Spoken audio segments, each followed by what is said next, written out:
2. 1, 2. T for 2. 2. This episode is brought to you by the number 2. Hello, welcome back to the circuit. My name is Mark and this is Scalextric Layout.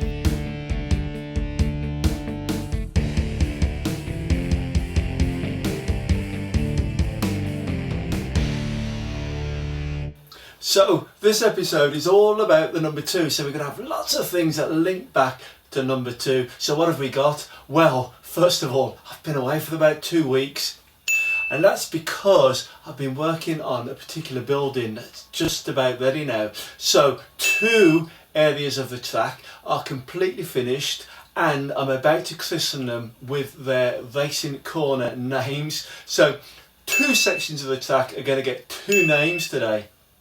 We've also got 2 cars going to go down the circuit in the 2-minute challenge, and we're going to animate my 2 pacer car drivers with artificial intelligence, and we'll be doing 2 interviews with those so we really get to know them. I'm really excited about this episode, so let me come down that side of the track and we'll have a little chat. So, all about the number 2. I know it's a bit tenuous, isn't it? But I've got to link it together somehow. So I'll tell you what was a big pile of number 2s though, keeping with the theme, and that was my viewing figures for the last episode. So I don't know whether you don't like me or the algorithm don't like me, but I only got about 152 views. That's not really what I'm looking for. So it's a call to arms for you really. Do please interact with the channel. So if you're enjoying it, click on the like button, click on the subscribe button, do all the things. But comments, I only got 9 comments on the last one. I think 3 of those actually made myself, cheating a bit.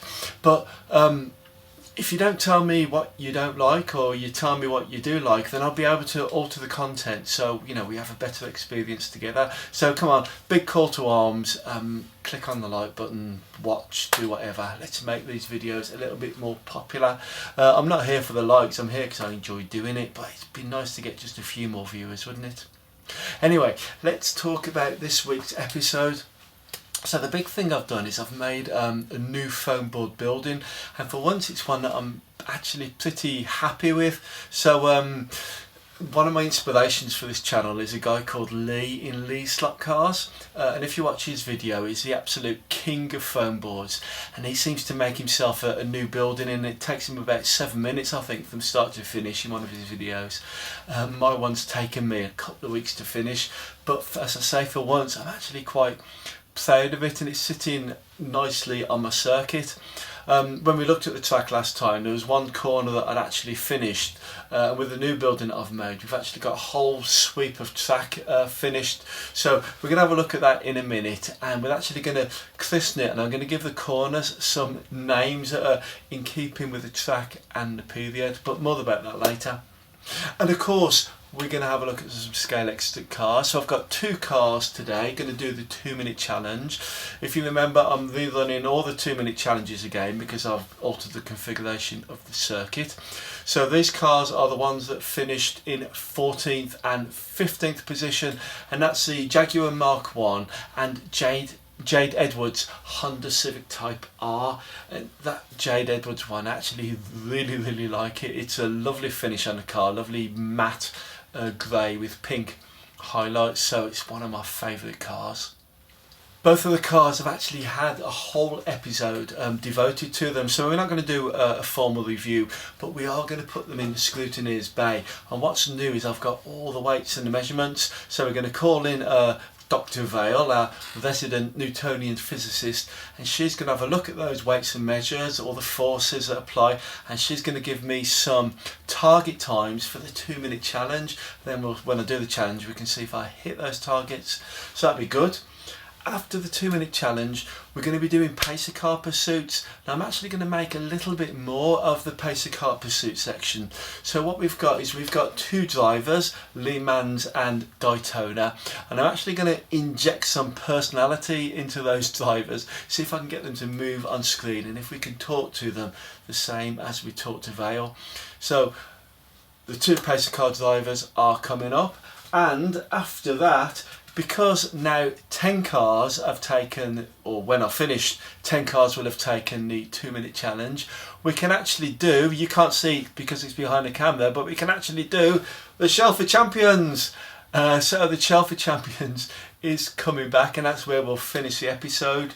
So that's actually quite a lot to fit in, isn't it? I'm going to try and aim for 35 minutes. That's my target every week. I think I've overshot it every single time so far, but it's a target, isn't it? And if we're going to hit that target, I think we best start straight away.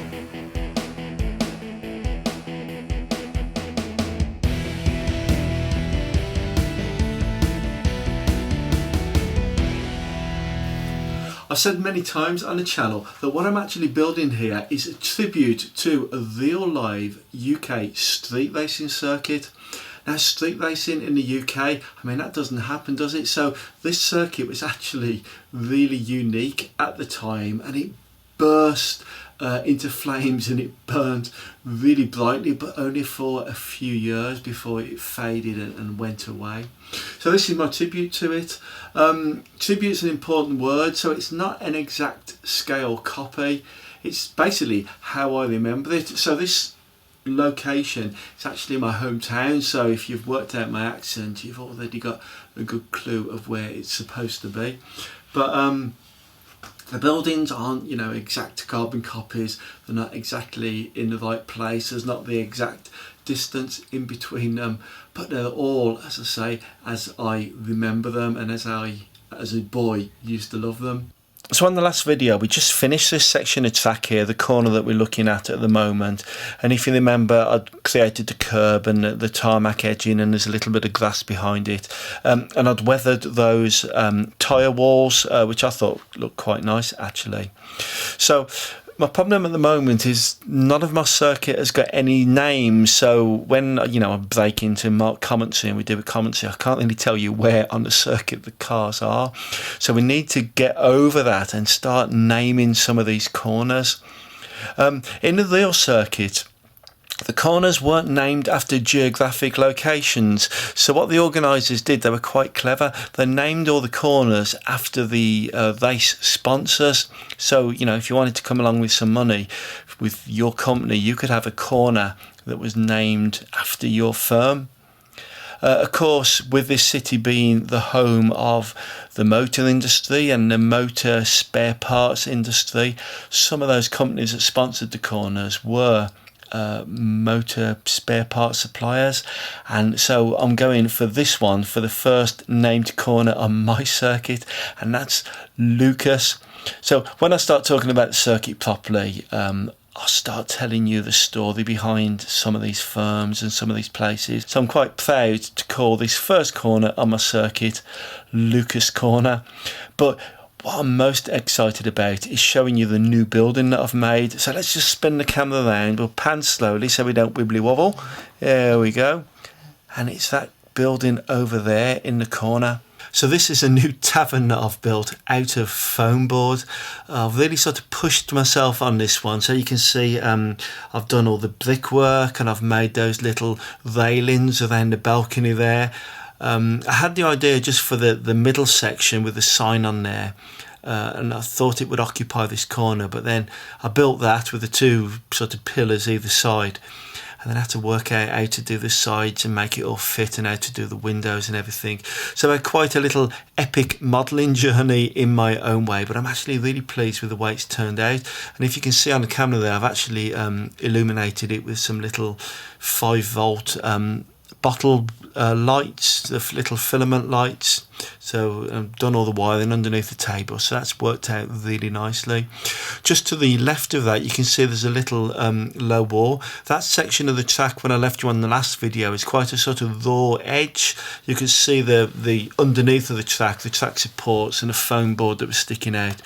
So I had to do something nice to cover up that edge, and I worked on this little low wall. I'm actually really pleased with it. So what I'm most pleased with is these little coping stones. So I just worked out a little painting technique. There's loads of modelers on YouTube. You know, you go to the search bar and search for, you know, scratch build models, and you'll find loads of content about how to create scenery like this. So I'm not going to show you in my channel the way I'm doing things, but I sort of stole this painting technique, and I basically just painted the coping stones quite a dark grey, and then went over them with a dry brush with a bit of white paint on the end. But the clever bit was, in between each slab I put a little bit of green paint so it looks like moss, and I think it's turned out really well. So there's the tavern nice and close up. If you look at the name on it, you'll see another clue as to where my circuit has been set. As I say, because it's a tribute circuit, in real life the cars didn't race around this part of the town. Not for the main race, actually. When I tell you the story about the race, there was some demonstration races that took this route through the city. So this pub, it would have featured on an exhibition race, but it never featured actually on the proper race days. What I'm actually going to do is turn the lights off, and I'll show you what it looks like all illuminated. There you are. I mean, self-praise is no praise indeed, but it looks good, doesn't it, lit up? Let me pull back and I'll show you the whole of this section illuminated now, because it's starting to look good. So I mentioned we need to give this area of the circuit a name. So in front of that pub, that turn is going to be Tavern Turn. So we now have Lucas Corner, which we're looking at the moment, and then just there in the back in front of a landmark building is Tavern Turn. So when we're doing the race commentary and you hear me referring to Tavern Turn, Lucas Corner, this is exactly where the cars are. But that's my track update for now. I think what we really want to do though is to have a look at some Scalextric cars, so let's do that next. So we've got two cars going to take the 2-minute challenge today, and that is the Jaguar MK1 and the Honda Civic Type R, as driven by Jade Edwards in the British Touring Car Championship. Both really favourite cars of mine. So on the old session of 2-minute challenges, 23 cars went down the circuit. I'm going through them all again in reverse order. The two cars that we're looking at today finished in 14th and 15th position. So at the time they seemed fast, but 13 other cars went on to better their lap time. Their lap times came out in the 6.1s, so the Honda Civic got 6.158 seconds and the Jaguar got 6.177 seconds, so just a little fraction of a second behind. So here are the two cars on the track, and I do think they look absolutely magnificent. I have devoted a whole episode to both of these cars in the past, so we're not going to do a formal review today, but what I will do is put them in the scrutineer's bay, and what's different is I've actually got all the weights and the measurements of these cars. So we're going to call in Dr. Vale, and she's going to take us through those weights and measures and tell me the target times that I can expect to achieve with these cars, and she will set me quite a stretching target for my 2-minute challenge. Before we get into the scrutineer's bay though, I think that we ought to have a look at the cars in real life. A Japanese powerhouse and a British icon. Two giants of the racetrack, both from different eras of motorsport. The Honda Civic Type R and the Jaguar MK1. Cars divided by time, but united by speed. Behind the wheel of the 2021 Type R was Jade Edwards, a determined racer from a racing family. Jade came through the ranks of the Ginetta Junior Championship and the Renault Clio Cup, debuting in the British Touring Car Championship in 2020. In a field where elbows and attitude dominate the track, she fought her ground. Every overtake, every qualifying lap was another step forward for female visibility in a male-dominated world. A world that doesn't always welcome change. Today, Jade is found in the ITV4 Comentryy box as a pundit on their BTCC coverage. While she no longer blazes down the home straight, she continues to blaze the trail for women in sport. Let's compare to the Jaguar MK1, a machine born in an era when racing was danger dressed in tweed. Driven by Grant Williams at Goodwood, By1 has become part of the revival's heartbeat, sliding, snarling, defying the passage of time. It's more than metal, it's memory. Every corner draped in nostalgia, every gear change echoing the legends of British saloon racing. In a world obsessed with progress, the Jaguar MK1 reminds us why we fell in love with racing in the first place. So here are the two cars set up in the scrutineer's bay, the Honda Civic Type R there and the Jaguar MK1. I have reviewed these two cars before, so if you want to go off and find those reviews, I'm going to post two links up now. You may recall the Jaguar had quite a problem with the front axle being noisy, and it took me a little while to figure that one out and fix it. So that's all included in that video. So as I say, the links are there if you want to go and find it. So I'm not going to review the cars today, but what we are going to do is welcome in our resident physicist, Dr. Vale and she's going to take us through the dimensions of these two cars and their performance. I've just been through the data logs in the scrutineer's office, and today we've got something a little bit special. Two cars, two philosophies, and one rather scientific objective to see what the numbers say before the tyres ever touch the track. Let's start with this one, the Honda Civic Type R, the 2021 BTCC car as driven by Jade Edwards. Grey with those pink flashes, it already looks like it wants to punch through the air.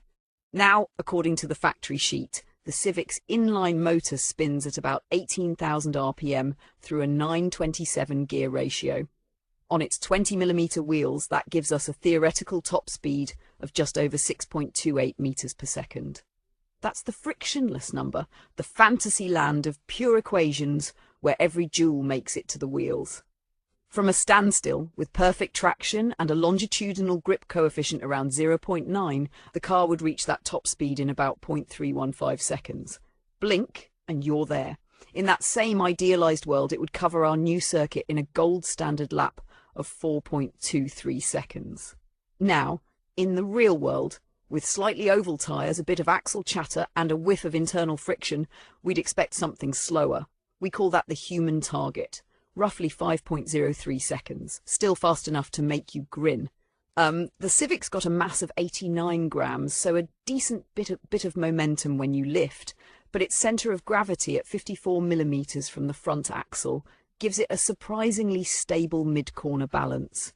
Add in a lateral sliding force of 0.4 newtons, and you can imagine it holding its line neatly until you really overcook the entry. You'll notice the magnets pulling about 1.1 newtons of downforce, so you get that classic digital stuck to the rails sensation, forgiving but not invincible. Tyre truing here makes a world of difference. Round, clean contact patches mean fewer wasted photons of energy, or at least that's what I tell myself when I'm sanding at midnight. This is mechanical poetry. The Jaguar MK1, the legendary buy one car you'll have seen at Goodwood under Grant Williams. Big body, big heart, and in slot form, it carries that same elegant heft. Same motor speed, 18,000 RPM, same 927 gear ratio, but with 22mm wheels, the physics gives it an edge on top speed, 6.91 meters per second. Theoretically quicker straight line than the Civic, even though it weighs slightly less, 82 grams. Acceleration to top speed takes about 0.369 seconds, so a touch more leisurely, but the higher wheel circumference wins back time over the straights. In our perfectly frictionless simulation, the Jaguar laps the circuit in 3.386 seconds, the notional gold time. Bring it back to Earth, and the human achievable mark lands near 4.23 seconds, around 6/10 quicker than the Civic. That gap might not sound like much, but over a 13-metre lap, it's huge. The Jag's longer stride, lower mass and slightly higher magnet force make its theoretical limit more stretching to reach. It's the physicist's equivalent of threading a needle at full sprint. Handling-wise, the centre of gravity sits a little further back at 64 millimetres, which gives that delightful pendulum feel. It wants to dance. With a lateral sliding force of 0.5 newtons, it's a little more prone to drift, but when it slides, it does so gracefully, as though it's aware of its own heritage. Now remember, these are all frictionless predictions. Out here, where rubber meets plastic and fingers meet controllers, you've got energy loss in every bearing, every brush, and every slightly untrue tyre. But that's the fun, isn't it? Finding how close a human can come to the ideal. For my money, I'd expect a best lap somewhere around 6.2 seconds once the track's warm and the tyres are singing. If I can get anywhere near that, I'll be a very happy physicist.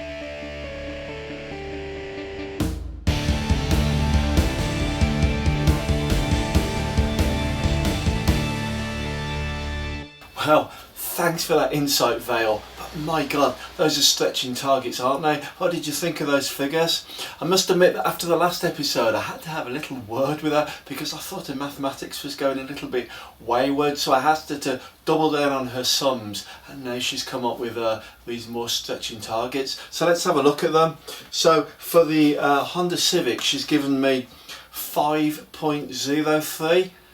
It's virtually impossible. And for the Jag, 4.23 seconds. I think the best time I've got on this circuit is 6.1 at the moment. So a whole 2 seconds knocked off this time. I can't believe it. But I will say that I did check Vale's mathematics against another service, and she's pretty accurate. So it's that thing, it's a fictionless world that she always talks about, and of course in real life there's no such thing as a fictionless world, and you know, I'd have to be absolutely perfect on the hand control to hit those times. But anyway, no further ado, let's have a quick look at the leaderboard as it stands at the moment, and then we're going to get on with those 2-minute challenges. And as you can see behind me, this is the old shelf of champions. So as soon as we finish these 2 races, I can move all these cars and we can have our first look at the new shelf of champions in the new 2-minute challenge series. So I'm really excited for that. So let's have a look at the current leaderboard. So there we are, 8 cars have taken the challenge so far.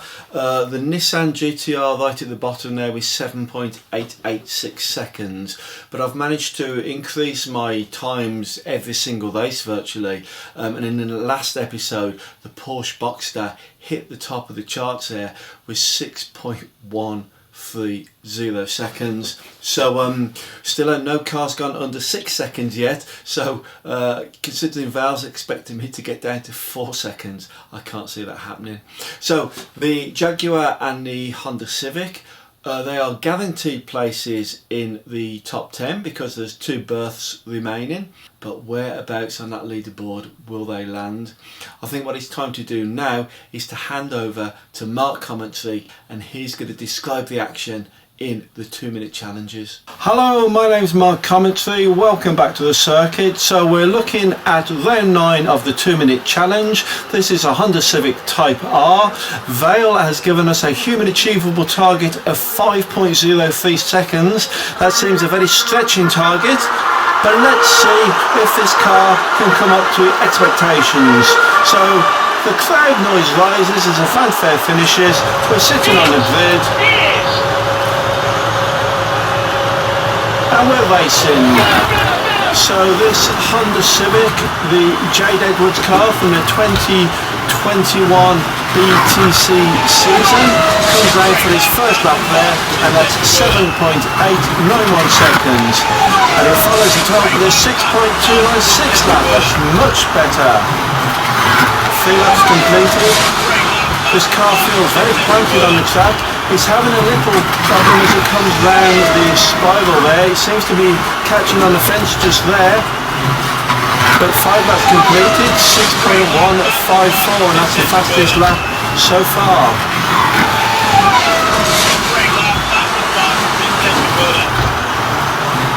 Looking steady, slowly improving its times. And that's a 5.991, so that is the first car that's gone under 6 seconds on this new circuit layout. So that's an incredible time, 5.991. I think that's going to guarantee a really strong position on the 2-minute challenge leaderboard. 11 laps completed, we've got 49 seconds of the challenge left, and that's 6.089, so it's consistently getting near the 6-second mark, but that time of 5.991, that's incredible. 35 seconds left in the challenge. Oh, it's spun out there. Spun out as he come out from underneath the tunnel. I think he cost it on that lap. 15 laps completed, that's a 6.364 seconds. Only 16 seconds remain, so can it beat I think that's a time that's going to stand for a long time on this circuit. But we'll see, 17 laps completed, 18 now, 6.723, only 3 seconds left, really squeezing one more lap. No, the buzzers go. So let's have a look at how the Honda Civic finished. So it completed 18 laps in the 2 minutes allowed, and its fastest time was 5.991, and I must say that time is absolutely incredible. That's going to put it really high on the 2 minute challenge leaderboard. And here's the next round of the 2 minute challenge. This is round 10, the Jaguar MK1. Vale's time for this car is 4.23. That's an incredibly stretching time. If you think one car alone has gone under 6 seconds, to expect another car to get down to 4, well, we'll see. The Jaguar is truly a remarkable car, and now it is racing. So it comes round for lap 1. It seems quite steady there as it comes round. First lap completed 7.561. That is a slow lap. So the Jaguar looks like it's taking its track steady. This car does have a very slim tyre profile, and that does make the road handling difficult with this car. I know that a lot of time has been spent on trimming the tyres, trying to get maximum grip on the circuit. But here we are, we've now got, coming through, 5 seconds completed. Its fastest time so far is 6.856. And that's lap 6, and that's 6.850, and that is the fastest time so far for this car.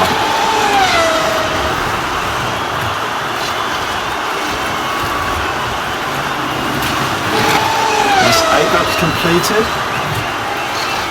It does seem to be holding back. I think there's a problem with road holding on this car. It does spin out very easily, and I have seen it flip off the track and land on its roof in practice. So it is a steady time being put in here. I can see that we're trying to control the car and keep it on the track. So 11 laps completed so far, now 6.850 is its fastest time. The last lap there was 7.009. So we've got 30 seconds of the challenge remaining. It's completed 13 laps. And its fastest time is this lap. There you go. A fast time there for the Jaguar, 6.766. Lap 15 is 7.130. It just feels like a steady performance here. It's not pushing the boundaries like the Civic did in the previous round. 16 laps completed, only 1 second remaining, so there it goes, it pulls up underneath the bridge, and let's have a look at the final result. So 16 laps completed for the Jaguar in the 2 minutes allowed, and its fastest time now is 6.756 seconds. Two great 2 minute challenge performances. Now we're going to go straight into the Pacer Car Pursuits, but let me tell you something new. So the Pacer Car Pursuits, I've never made that much of a deal of them before, but what we're going to do now is we're going to actually turn it into a series, and as each race completes we're going to give points to each driver and we can track their position as we go along. Of course, because I'm starting this halfway through the series, I've had to make a decision about all the Pacer Car races that have happened before. What I've decided to do is give the points that have been accrued by the BMW to the pace car driver called Toner, and then the points accrued by the Ford Mondeo, I'm giving those to the driver called Lee Manz. Unfortunately, this puts Toner in quite a disadvantaged position, quite trailing Lee by a long way. However, before the Pacer Car Pursuits for this episode got cracking, I had a quick chance to catch up with both drivers. Di, Lee, welcome to the channel. I guess you're both looking forward to being the new Pacer Car drivers, but Di, what are your thoughts about that points decision? It gives Lee a massive advantage. Thank you. Yes, I'm delighted to be a permanent fixture. These pace car pursuits are fantastic fun. Regarding the points transfer, disappointed is a kind word, isn't it? It's a bitter pill to swallow, giving Lee a substantial head start before the engine is even warm. But ultimately, points are figures on a spreadsheet. They don't win races. I'm focusing on the track, not the tally. What happened yesterday is irrelevant. Today, we close the gap. Lee, I bet you're not thinking the same. I guess you are quite happy with the decision. It puts you way up in the ascendancy. Do you think you've been lucky? Look, I hear Dai's frustration, I really do. It's a tough break, starting so far behind, and I wouldn't wish that on anyone. But this is motorsport. Decisions are made, contracts are signed, the points were earned by the Mondeo, and now the Mondeo is my ride. It's not luck, it's pedigree and proven performance being recognized. It just means the pressure is on her to perform. We all have to deal with the structure the officials put in place. But it's time to stop talking about the spreadsheet and start focusing on the track. And Dai, the first race this afternoon, that's featuring the Honda Civic, as driven by Jade Edwards in the 2021 British Touring Car Championship. Jade, she's such a pioneer in women's sport. Does that make the race special for you? It is special, yes. The Honda Civic is a fantastic machine, and competing against a car driven by Jade Edwards, a real pioneer, is a proper honour. It reminds you that we're all out here pushing for the same thing, respect and a fair shot. We've all faced trials, certainly, trying to make our mark in what is still a very male-dominated world. But in the end, that noise fades away the moment the lights go out. You don't win respect by being a woman in motorsport. You win it by being a fierce competitor and delivering performance on the track. That's all that matters to me today. And Lee, the second race this afternoon, so that's featuring the Jaguar MK1, car with a real big heritage in the UK and such a style icon of the 60s. So how are you feeling about that race? Do you fancy the win? The Jaguar. It's a gorgeous car, absolutely. A proper icon, as you say. And seeing it driven by Grant Williams is a spectacle. But I don't fancy a win, mate. I've got to expect one. You know, it isn't a parade lap for the history books. This is a pacer car pursuit. I'm in a BTCC Mondeo built for aggression and speed. The Jag is built for nostalgia. My focus is on taking the points. I'm expecting a tough race, but one I can win. Well, it's great to speak to both of you guys, so we're really looking forward to the pacer car pursuits. So let's hand over to Mark Comentryy. Well, here we are for the Honda Civic's pacer car pursuit. So we've got 3 cars going off today. Toner there is on pole position on the grid. Second on the front row is Lee Manz in the Ford Mondeo, and at the back there is Mark Rossi in the Honda Civic. So let's see what happens in this pacer car pursuit. I know Dai's a bit aggrieved about the points total that she's been handed, but can she do her business on the track and make amends? Here we come in. Lee Manz is leading there in the first lap, and he takes the line for the first lap there. The Honda Civic following at the back, and Lee Manz has built a steady lead up straight away. He's coming there to finish lap 3, and I think the Honda Civic has just gone past Toner, so Toner is now at the back of the field. Lee Manz has a commanding lead though. He's 2.3 seconds over the Honda Civic. All the Honda Civic flipped out there, and Toner nearly came back at it. But the Civic, Mark Rossi, is still holding on to second place and starting to build a gap over Toner. 7 laps completed for Lee Manz in the Mondeo. Mark Rossi is only 1 second behind now, and he's in the same shot, so yes, it looks like the Civic is closing down on Lee Manz. Can it overhaul the Ford Mondeo? Oh, but it's flipped out!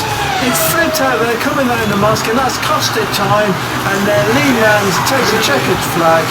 Mark Rossi was second in the Honda Civic, and finally Toner in the BMW was third. So here's the results there. It was just under a second to Mark Rossi in second place, and a further 1.4 seconds down to Toner in third. So let's go on to the next race. Toner going off in pole position, Lee Manz second on the grid in the Ford Mondeo, and Mark Rossi this time driving the Jaguar Mark III, bringing up the rear in third place on the grid. So the crowd builds in excitement. We're waiting for the lights. The lights are out, and we are racing. So it's a tight first corner, all the cars closely bunched together, but Toner's fell back and the Jaguar's got caught in the traffic. So the Jaguar finally flips out and changes lane there, but it was held up by Toner a lot, and that's allowed Lee Manz to build quite a big gap. let's have a look where the cars are. So 3 laps completed. It's Lee Manz with a large gap back to second place. Mark Rossi in the Jaguar, and the BMW is a long way behind. Mark Rossi chasing down Lee Manz. It looks like Daytona's been lapped, yes. So both cars have lapped Daytona. It's Lee Manz with a commanding lead.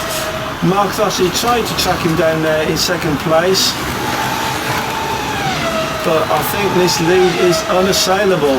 Mark Rossi is closing, and there was contact there on the last lap. There was contact between the Jaguar and the Ford Mondeo, but it looks like the Mondeo is going to hold on. It takes a checkered flag. Mark Rossi just behind in the Jaguar, and Daytona back in third place, having been lapped.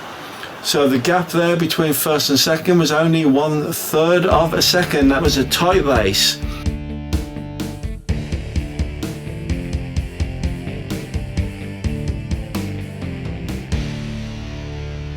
Well done, we've made it to the end of another episode. If you're still watching, thank you for sticking with me.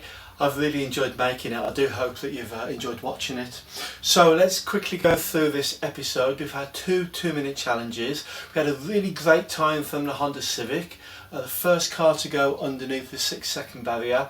The Jaguar was a bit, but it still got a good time. It was a little bit more lively than what I remember, and if you heard on the video, front axle starting to make a noise again, so I do think that I need to keep that lubricated all the time. It's not just a one-off job.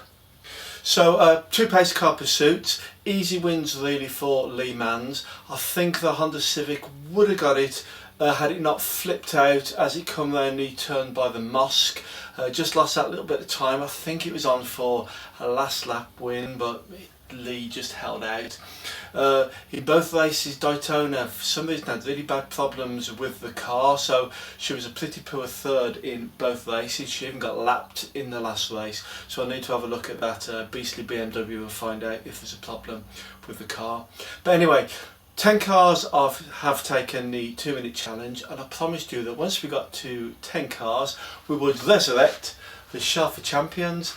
The Shelfer Champions has had an upgrade, as you will see, but it's actually had half an upgrade. I'm working on some labels to put on here. Unfortunately the printer ran out of ink yesterday, so I didn't quite get the job finished, but you get the gist, and I do hope it helps you understand the Shelfer Champions.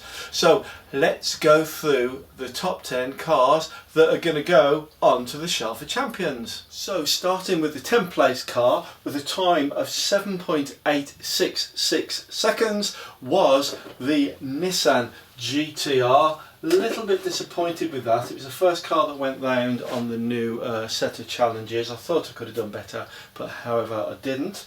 The next car is the Fiat 500. Again, it featured in the first set of the new challenges. Its time was 6.980, so it goes in 9th place as its label. I hope the labelling system is working for you. The next car to go in is today's car, the Jaguar MK1. So its time was 6.766. I thought I was starting to get better, so I was really disappointed with that Jaguar's time today, really. As I say, that back end was really lively. I addressed the truing of the tyres several times during the process, but I just couldn't get the seconds out of it. So there you are. That goes in 8th place. 7th, that goes to my first car that's not in a box, and that's this little Mitsubishi Lancer. Lovely little car, one that I fitted the digital chip myself, so that's an analog upgrade, and its time was 6.511. The next car, another unboxed car, is the Audi TT. It goes in 6th position, and its time was 6.467. 5th place car was the Escort Mark 1, Fast and the Furious car. Really love this car. Didn't quite get the performance out of it that I was expecting, but it's a respectable 5th place at the moment with a time of 6.459. Another Ford car goes in 4th place. This is the Ford RS200. Its time is 6.372. Goes in 4th place. Right, top 3. The 3rd place car at the moment is the Audi Quattro. Its time is 6.332. So there we go. That goes in 3rd position. I hope you're enjoying the fact that the best cars are at the top now. The place to be is in the middle. The 2nd fastest car was the Porsche Boxster. It finally realised its potential and it scored a 6.130, really close to going underneath 6 seconds, but it didn't quite manage it, but it goes in at 2nd. So what is the 1st place car? It is Jade Edwards Honda Civic Type R, the first car to go under 6 seconds on this new series of 2-minute challenges. It got 5.991, and there you are, it takes pole position on the shelf of champions. And so let's have a look at the leaderboard on screen so you can see all those times. Honda Civic right at the top there, 10 rounds gone so far. We also spoke about having a leaderboard for the pacer car pursuits, so I've put that together now. Today there was 2 easy wins for Lee Manz. Daytona defeated pretty heavily today, but the points are Lee Manz 111 points, Mark Rossi 81 points, and Daytona right down at the bottom with just 28 points. And there we are, so we finally got to the end of another episode. I do hope that you've enjoyed watching it just as much as I've enjoyed making it. If you have, then please do click on that like button. Not only does it send a message to me, but it also helps the algorithm to push this content out to more people, so it's really important that you do that. Subscription, so if it's the first time that you found me, or you've been here before and you haven't subscribed yet, do please click on the subscribe button down below. It doesn't cost anything and it really does boost my ego, and it will allow me to make more great content just like this one was. Comments, so last episode I only got 9 comments. I don't know whether I'm losing you out there, so do please, if you've watched it and you've enjoyed any part, or you've liked the cars, or there's something you'd like to see, do please write something down in the comments so I know all about it. So there you are, we're way behind time. I know that some of you have got trains to catch, so I'm going to let you go now. I've really enjoyed this episode, so next week, the next episode, I'm actually going back to a new car, so I've got the new Scalextric Volvo 850 and I'm really excited to get it out of its box. I might actually crack on and start filming that episode right this afternoon. So that's coming up, so do please stay engaged with the channel. That is it. If I don't see you through next week, I'm definitely going to see you around the circuit. Ta-ra a bit.